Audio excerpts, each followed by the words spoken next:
Good morning students. Today in this lecture we will discuss about the respiratory system and excretory system. हमने क्या क्या पढ़ लिया? हमने डाइजेस्टिव सिस्टम पढ़ लिया, हमने वेस्कुलर सिस्टम यानी सर्कुलेटरी सिस्टम्स अपन ने पढ़ लिया। अब आपका रेस्पिरेटरी सिस्टम और एक्सक्रीटरी सिस्टम बहुत छोटे छोटे टॉपिक्स हैं, इसको अपन एक साथ कंप्लीट करने की कोशिश करेंगे। सबसे पहले अपन बात करते हैं रेस्पिरेटरी सिस्टम की। देखिए रेस्पिरेटरी सिस्टम की यदि अपन बात करें तो आपका जो फ्रॉग है वो वाटर में भी रहता है और लैंड पे भी रहता है, यानी ड्यूअल लाइफ होती है। डबल सिम वाला मोबाइल है ये, कहीं भी रह सकता है जब अपनी इच्छा होती है। इच्छा के अनुसार होता है क्या? नहीं। देखिए जब हम पहले मॉर्फोलॉजी पढ़ रहे थे उस समय मैंने आपको बताया था कि कॉपुलेशन का टाइम, फर्टिलाइजेशन का टाइम और डेवलपमेंट का जो टाइम पीरियड होता है उसका कहाँ कंप्लीट होता है? उसका वाटर बॉडी में कंप्लीट होता है। लेकिन जैसे ही वो डेवलप होकर के इसमें जो डेवलपमेंट होता है वो लार्वल स्टेज के थ्रू होता है, मेटामॉर्फोसिस होता है उसके अंदर टेडबोल बनता है। इसका जो लार्वा होता है उसको अपन टेडबोल कहते हैं। तो टेडबोल जब होता है तब तक वो वाटर के अंदर रहता है, लेकिन टेडबोल से जैसे ही एडल्ट बन जाता है ये लैंड के ऊपर आ जाता है। अब इसमें रिक्वायरमेंट जो है इसकी सब जगह के अकॉर्डिंग इसको भगवान ने बनाया है, नेचर ने बनाया है।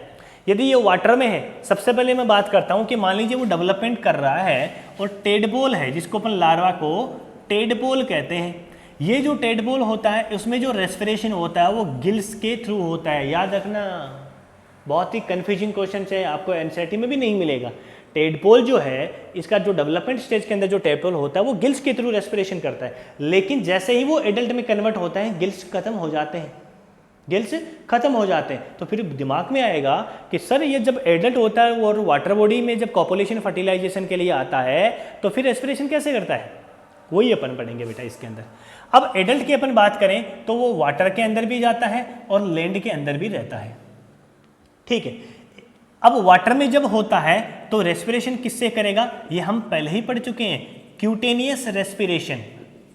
इस टाइप का जो रेस्पिरेशन होता है उसको अपन क्यूटेनियस रेस्पिरेशन कहते हैं, जिसमें किसके थ्रू रेस्पिरेशन करता है? स्किन के थ्रू वो रेस्पिरेशन करता है ना। कैसे? मान लीजिए ये फ्लो की आपकी स्किन है, ठीक है, और यहाँ पे ये वाटर है। वाटर के अंदर आपकी क्या है? डिजोल्ड ऑक्सीजन होती है, ठीक है। ये डिजोल्ड ऑक्सीजन क्या करेगी? इस मेम्ब्रेन से, इस आपकी जो स्किन होती है इसके थ्रू सिंपल प्रोसेस आपका होता है डिफ्यूजन, ठीक है। तो डिफ्यूजन से क्या करेगी? उसके अंदर आ जाएगी। और यहाँ पे ये जो मेम्ब्रेन्स होती है यहाँ पे क्या होती है? Highly enriched with capillaries, blood capillaries होती है, यहाँ पे फिलअप ब्लड कैपिलरीज होती हैं। तो डायरेक्टली जो ऑक्सीजन है वो ब्लड कैपिलरीज में आ जाएगी, ब्लड के अंदर डिजोल्व हो जाएगा वो ऑक्सीजन और पूरी बॉडी में ट्रांसपोर्ट हो जाएगा। ऐसे ही कार्बन डाइऑक्साइड है उसको सिंपली डिफ्यूजन प्रोसेस से ही क्या हो जाती है? एक्सक्रीट आउट कर दिया जाता है, बाहर निकाल दिया जाता है। तो इस टाइप का जो स्किन से जो रेस्पिरेशन होता है उसको हम क्यूटेनियस रेस्पिरेशन के नाम से जानते हैं। ये आपका वाटर में जब होता है आपका फ्रॉग तब करता है, ठीक है। यही सबक्यूटेनियस रेस्पिरेशन कहाँ करता है? जब वो लैंड पे होता है। यानी सबक्यूटेनियस रेस्पिरेशन कंटिन्यूसली चलता रहता है, चाहे वो लैंड में हो चाहे वो वाटर में हो। लेकिन जब वाटर में होता है तो ओनली एक ही मेथड होता है इसके पास रेस्पिरेशन करने का, वो आपका क्यूटेनियस रेस्पिरेशन होता है। लेकिन यदि ये लैंड पे चला जाता है तो लैंड में एक तो क्यूटेनियस रेस्पिरेशन तो है ही इसके पास, इसके अलावा भी दो सिस्टम्स और होते हैं, दो ऑर्गन्स और होते हैं जिसके थ्रू भी वो रेस्पिरेशन करता है। तो क्यूटेनियस रेस्पिरेशन समझ में आ गया। जब ये हिबरनेशन करेगा, एस्टिवेशन करेगा, डीप ग्राउंड में जाएगा, तब भी वहाँ रेस्पिरेशन किसके थ्रू करेगा? स्किन के थ्रू करेगा, क्यूटेनियस रेस्पिरेशन करेगा। पढ़ चुके हैं अपन इसके बारे में, ठीक है। सेकेंड हम बात करते हैं लंग्स के थ्रू। आपके दो आपके लंग्स होते हैं, बॉडी के अपर पार्ट में पाए जाते हैं, जिसके बारे में हम डिस्कस कर चुके हैं, है ना। पिंक कलर के होते हैं, लिख देता हूं, 2 pink coloured sac like structures present in the upper body parts. Upper body parts जब आपने डाइजेस्टिव सिस्टम पढ़ा था तो याद आ रहा है अपन ने बनाया था, इधर दोनों तरफ लीवर बनाया अपन ने, लीवर के नीचे अपन ने क्या बनाया था? लंग्स बनाए थे। तो अपर बॉडी पार्ट्स में प्रेजेंट होते हैं, ऊपर आपका हार्ट प्रेजेंट होता है, दो होते हैं, पिंक कलर के होते हैं, ठीक है। और इस टाइप का जो रेस्पिरेशन लंग्स के थ्रू होता है उसको अपन क्या कहते हैं? लंग्स से वर्ड लिया है अपने पल्मोनरी, तो इसको अपन कह देंगे पल्मोनरी रेस्पिरेशन। क्या कहेंगे? पल्मोनरी रेस्पिरेशन अपन कहेंगे, ठीक है। अब ये कैसे होगा? आपका जो एयर है वो सबसे पहले आपके नॉस्ट्रिल के अंदर आएगी, पाथवे याद रखिए, नॉस्ट्रिल से किस में आएगी? बक्कल कैविटी में एयर एंटर करेगी,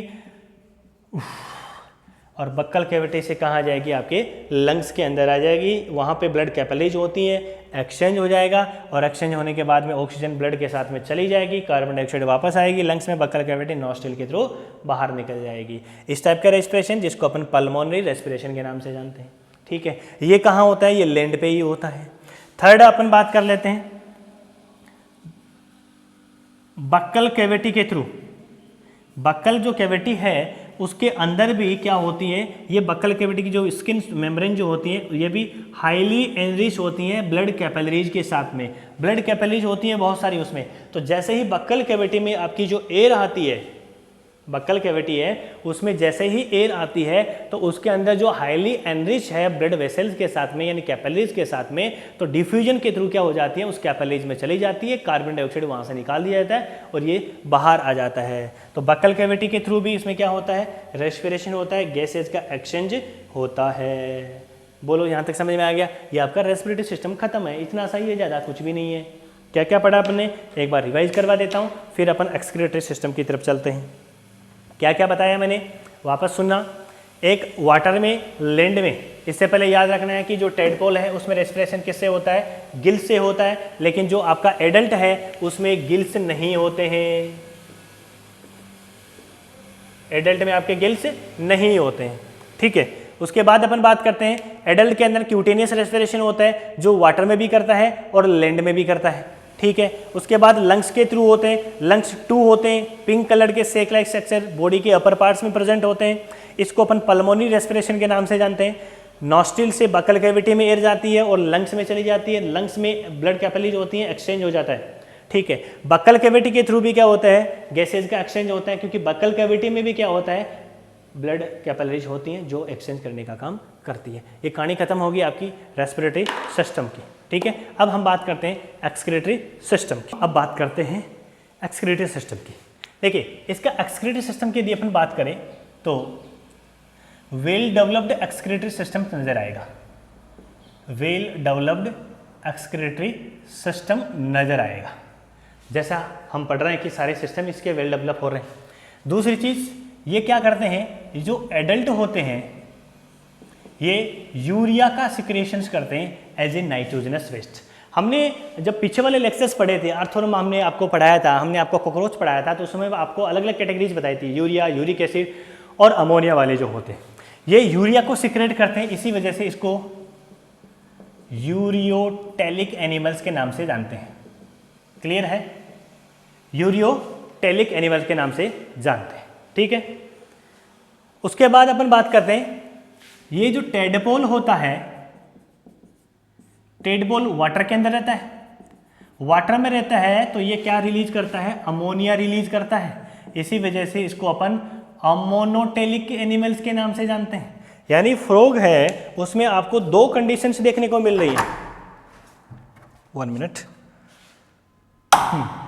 एक आपको यूरियोटेलिक मिल रहा है, एक आपको अमोनोटेलिक मिल रहा है। जो उसका टेडपोल होगा क्योंकि वो वाटर में रहता है, और अमोनिया को रिलीज करने के लिए लार्ज अमाउंट में वाटर की रिक्वायरमेंट होती है जो फुलफिल कर सकता है टेडपोल। तो टेडपोल के अंदर आपको अमोनिया नाइट्रोजनस वेस्ट मिलेगी, वो अमोनोटेलिक होगा। लेकिन आपका जो एडल्ट है वो उसके अंदर यूरिया होगी, उसको अपन यूरियोटेलिक एनिमल के नाम से जानेंगे। ठीक है,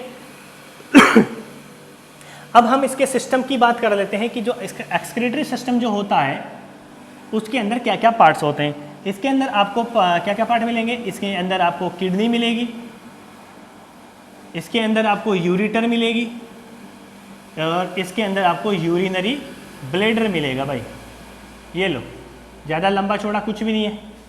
सबसे पहले हम बात कर लेते हैं किडनी की। सबसे पहले हम बात कर लेते हैं किडनी की। इसकी जो किडनी है, अभी अपन ने जब रेस्पिरेटरी सिस्टम अपन जो कौन सा सिस्टम, डाइजेस्टिव सिस्टम अपन पढ़ रहे थे, तो उस समय हमने स्टडी किया था। तो अपन किडनी की बात कर रहे हैं। किडनी 2 किडनी होती है, वर्टिब्रल कॉलम होती है, उसके दोनों तरफ प्रेजेंट होती है, डार्क रेड कलर की होती हैं, बीन शेप्ड होती हैं। ये सारी चीज़ें अपन जैसे हम ह्यूमन किडनी के बारे में पढ़ते हैं वैसा कि वैसा होता है। लेकिन होता क्या है, एक अलग चीज़ अपन इसमें क्या देखने की मिलेगी, वो चीज़ के बारे में हम स्टडी कर लेते हैं। आपकी ये जो किडनी है इसके अंदर भी स्ट्रक्चरल फंक्शनल यूनिट मिलेगी, जिसको हम क्या कहेंगे, बोलिए स्ट्रक्चरल फंक्शन यूनिट जो किडनी की होती है वो क्या होती है, नेफ्रॉन होती है। तो इसमें भी आपको बहुत सारी नेफ्रॉन्स मिलेंगी जो अल्टीमेटली क्या करेगी, ब्लड को फिल्टर करने का काम करती है। उसमें जो भी नाइट्रोजन वेस्ट होता है उसको सेपरेट करने का काम करती है ब्लड से, ठीक है। लेकिन इसमें क्या होता है, जो मेल होता है, जो मेल फ्रॉग होता है, उसके अंदर यहाँ जो आपका किडनी है उसके टॉप के ऊपर आपको क्या मिलेंगे, यहाँ पे टेस्टिज नजर आएगा। क्या होगा, टेस्टिज नजर आएगा। और ये टेस्टिज जो है, यहाँ से टेस्टिज में से कुछ डक्ट निकलेगी, कुछ ट्यूब्स निकलेंगी, जिसको अपन वासा इफर्नसिया कहते हैं। क्या कहते हैं, वासा इफर्नसिया कहते हैं। इसका थोड़ा सा डिस्क्रिप्शन मैंने आपको डाइजेस्टिव सिस्टम के अंदर भी बताया था जब अपने पूरा सिस्टम बनाया था वहाँ पे, ठीक है। ये आपका क्या हो गया, टेस्टिज होगी, ये आपकी वासा इफर्नसिया हो गया, ठीक है। ये वासा इफर्नसिया ये अंदर आती है और अंदर क्या होती है, इसके अंदर कैनाल होती है, ऐसे एक कैनाल है, ये एक कैनाल बनाया हमने। इस कैनाल के अंदर आकर के ये वासा इफर्नसिया खुल जाती है। इस कैनाल को हम कहते हैं बीडर्स कैनाल, बीडर्स कैनाल। ये याद करने वाली चीज़ है बेटा, एनसीईआरटी में आपके दी हुई एज इट इज। तो ये आपका जो टेस्टिज है वासा इफर्नसिया के थ्रू इस बीडर कैनाल के साथ जुड़ा होता है। और ये जो बीडर कैनाल है इसमें क्या आएंगे, आपके स्पर्म का प्रोडक्शन होगा। तो स्पर्म्स कहाँ आएंगे, आपके बीडर कैनाल में आएंगे। ये बीडर कैनाल कहाँ है, आपकी इस किडनी के अंदर है। कहाँ है, किडनी के अंदर है। यानी किडनी के अंदर क्या आ रही है, आपके स्पर्म्स आ रहे हैं, किसमें, बीडर कैनाल में आ रहे हैं। ऐसे ही यहाँ पे नंबर ऑफ क्या होंगी, आपकी नेफ्रॉन्स होंगी। यहाँ नाम लिख देता हूँ मैं, नेफ्रॉन्स। डायग्राम विजिबल है ना आपको, ठीक है। अब ये जो नेफ्रॉन, आपका जो नेफ्रॉन है जिसको अपन ट्यूबुल्स कहते हैं, यूरिनीफेरस ट्यूबुल्स भी अपन इसको कहते हैं, यूरिनीफेरस ट्यूबुल। नाम लिख दूं क्या, यूरिनीफेरस ट्यूबुल्स, ये नेफ्रॉन ही आपकी। ये यूरिनीफेरस ट्यूबुल इस बीडर कैनाल के साथ में अटैच होती हैं, ऐसे लिंक बना के रखती है। यानी जितनी भी आपकी यूरिनीफेरस ट्यूबुल्स होंगी वो सब की सब क्या होंगी, इसके साथ जुड़ी हुई होंगी ऐसे, ठीक है। फिर यहाँ पे आकर के ये क्या हो जाती है, फ्यूज हो जाती हैं और एक कॉमन डक्ट बन जाती है और कॉमन डक्ट के रूप में बाहर निकलती हैं ये, जिसको अपन क्या कहते हैं, यूरिटर के नाम से जानते हैं। दोनों किडनी से एक एक यूरिटर निकलती है, एक यूरिटर इधर निकलती है, एक यूरिटर उधर निकलती है, ठीक है। अब क्या है, ये सिर्फ मेल की बात कर रहा हूं मैं, क्योंकि मेल के अंदर टेस्टिज होते हैं। तो मेल के अंदर जो टेस्टिज हैं और जो किडनी है, इन दोनों का इंटर रिलेटेड होते हैं, इंटर रिलेटेड नहीं अपन कह सकते, इंटर कनेक्टेड होते हैं। दोनों एक दूसरे के साथ स्ट्रक्चरली जुड़े हुए होते हैं, कनेक्शन होता है इनका, ठीक है ना। अब क्या होगा, यहां से स्पर्म्स आएगा, वो बीडर कैनाल के अंदर आएगा, स्पर्म्स ऐसे, ये स्पर्म्स आएंगे इधर बीडर कैनाल से होते हुए यहाँ आएंगे और यहाँ आने के बाद इस यूरिटर के अंदर आएंगे। जब यूरिन बनेगा तो यूरिन कहाँ से, इस नेफ्रॉन से होते हुए इधर आ जाएगा। यानी इसी ट्यूब से यूरिन आ रहा है, इसी ट्यूब से स्पर्म आ रहा है, यानी अपन जेनाइटल पार्ट हो रहा है या फिर जेनाइटल काम हो रहे हैं। तब इस यूरिटर है ना, इसको हम क्या कह देंगे, यूरिन का भी काम कर रही है, जेनाइटल ऑर्गन का भी काम कर रही है, तो हम इसको कह देंगे यूरिनो जेनाइटल डक्ट। यानी ऐसी डक्ट जिसके थ्रू यूरिन भी पास आउट हो रहा है और जेनाइटल यानी स्पर्म्स भी उधर से बाहर आ रहे हैं, तो हमने उसको नाम दे दिया यूरिनो जेनाइटल डक्ट।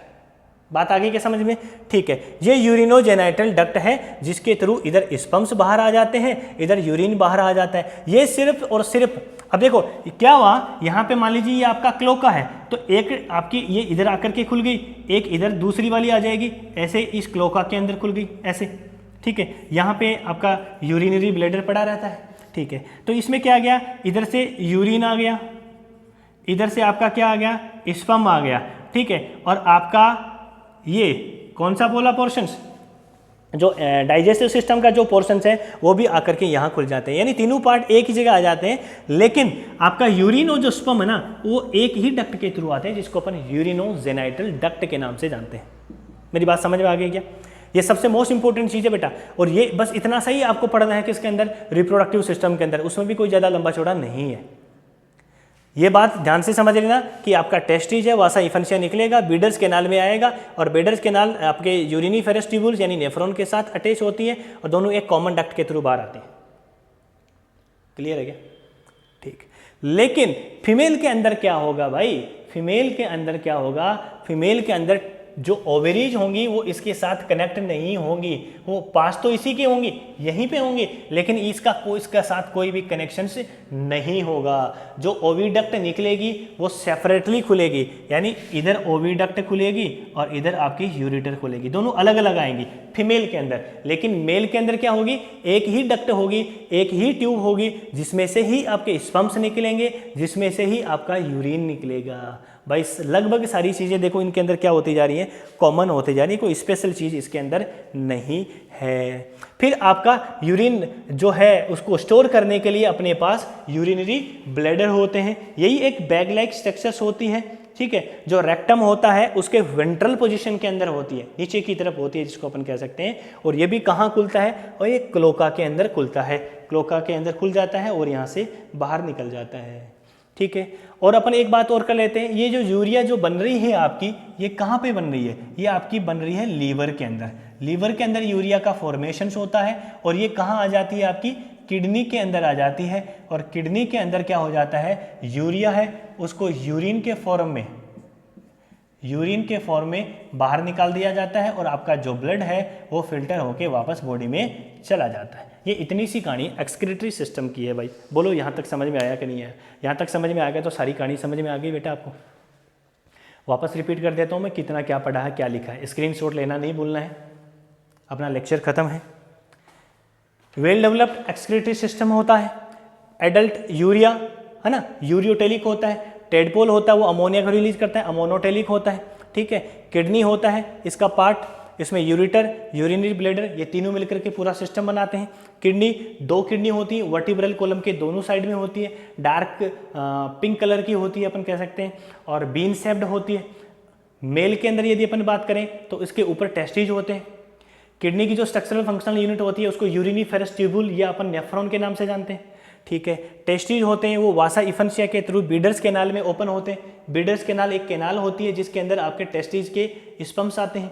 इधर आपके नेफ्रॉन्स होते हैं, बहुत सारे नेफ्रॉन्स आपस में जुड़े हुए होते हैं और कॉमन डक्ट के थ्रू बाहर आते हैं, जिसको यूरिनोजेनिटल डक्ट के नाम से जानते हैं, जिसमें यूरिन आता है, जिसमें आपका स्पर्म्स आता है, ठीक है। ये क्लोका के अंदर आकर के खुल जाते हैं। फीमेल के अंदर ऐसा नहीं होता है, क्योंकि फीमेल के अंदर क्या होते हैं, आपकी ओवरी अलग होती है, इसके किडनी के साथ में कोई भी कनेक्शन नहीं होता है। ओविडक्ट सेपरेटली खुलती है और आपकी यूरेटर अलग खुलती है, ठीक। कहानी खत्म है। यूरिनरी जो ब्लैडर है उस यूरिनरी ब्लैडर के अंदर ये स्टोर होता है, ये भी क्लोका के अंदर ओपन होता है। यानी क्लोका एक कॉमन पार्ट है, सब कुछ डाल दो उसमें, जो भी आपके पास कचरा है ना सब कुछ इसमें डाल दो भाई। आपको जो भी काम करना है वो सारे इसी के थ्रू होगा, खत्म, ठीक है। ये अपना रेस्पिरेटरी सिस्टम और एक्सक्रीटरी सिस्टम जो छोटे छोटे टॉपिक थे, हमने एक लेक्चर में इसको कंप्लीट कर लिया है। थैंक यू, जय हिंद, जय भारत।